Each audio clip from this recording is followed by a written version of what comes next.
Assalamualaikum warahmatullahi wabarakatuh. Perkenalkan, nama saya Muhammad Alif Walyashari dengan NIM 191061124 dari kelas D. Saya akan menjelaskan tentang subjek hukum internasional. Pada pertemuan kali ini, kita akan membahas subjek hukum internasional. Sebelum kita masuk ke subjek hukum internasional, kita harus mengerti terlebih dahulu pengertian hukum internasional. Hukum internasional adalah bagian hukum yang mengatur aktivitas entitas berskala internasional. Hukum internasional merupakan hukum bangsa-bangsa, hukum antar bangsa, atau hukum antar negara. Hukum bangsa-bangsa dipergunakan untuk menunjukkan pada kebiasaan dan aturan hukum yang berlaku dalam hubungan antara raja-raja zaman dahulu. Menurut Iwayan Partiana, dalam bukunya Pengantar Hukum Internasional tahun 1990, subjek hukum internasional adalah pemegang atau pendukung hak dan kewajiban menurut hukum internasional. Dan setiap pemegang atau pendukung hak dan kewajiban menurut hukum internasional adalah subjek hukum internasional atau subjek hukum internasional. Subjek hukum internasional terdiri dari 6. Yang pertama negara, kedua organisasi internasional, ketiga Palang Merah Internasional, dan keempat tahta suci, kelima kaum pemberontak, dan yang keenam individu. Yang pertama adalah negara. Negara dinyatakan sebagai subjek hukum internasional yang pertama karena kenyataan menunjukkan bahwa yang pertama melakukan hubungan internasional adalah negara.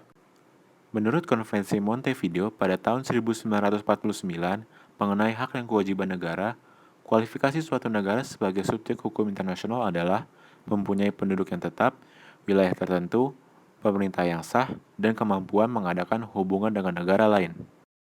Selanjutnya, organisasi internasional. Organisasi internasional adalah perhimpunan negara-negara merdeka yang berdaulat dan mempunyai tujuan tertentu, dan untuk mencapai tujuan tersebut dilaksanakan oleh alat perlengkapan negara, misalnya melalui Dewan Keamanan, Dewan Ekonomi Sosial, Majelis Umum, dan sebagainya.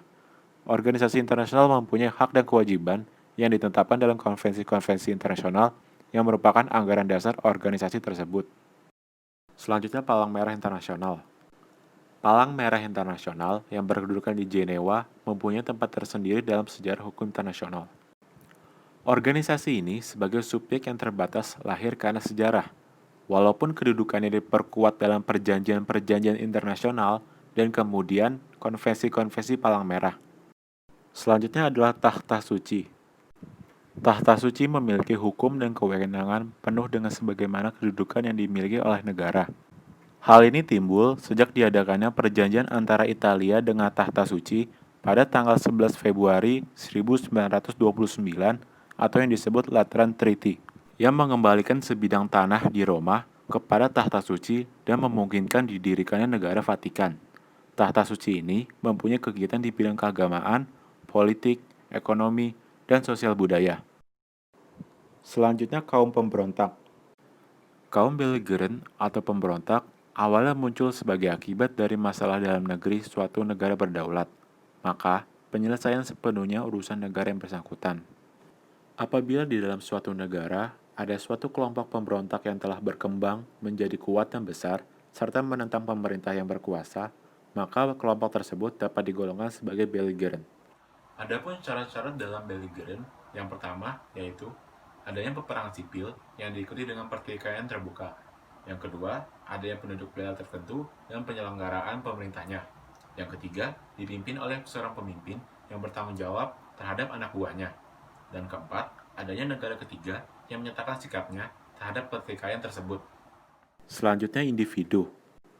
Setiap individu menjadi subjek hukum internasional jika dalam tindakan dilakukannya memperoleh penilaian positif dan negatif sesuai kehidupan masyarakat di dunia.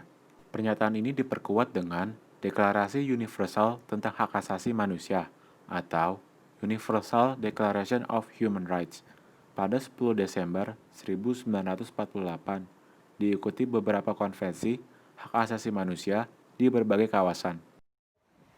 Sekian penjelasan dari saya mengenai subjek hukum internasional. Kurang lebih mohon maaf. Wassalamualaikum warahmatullahi wabarakatuh.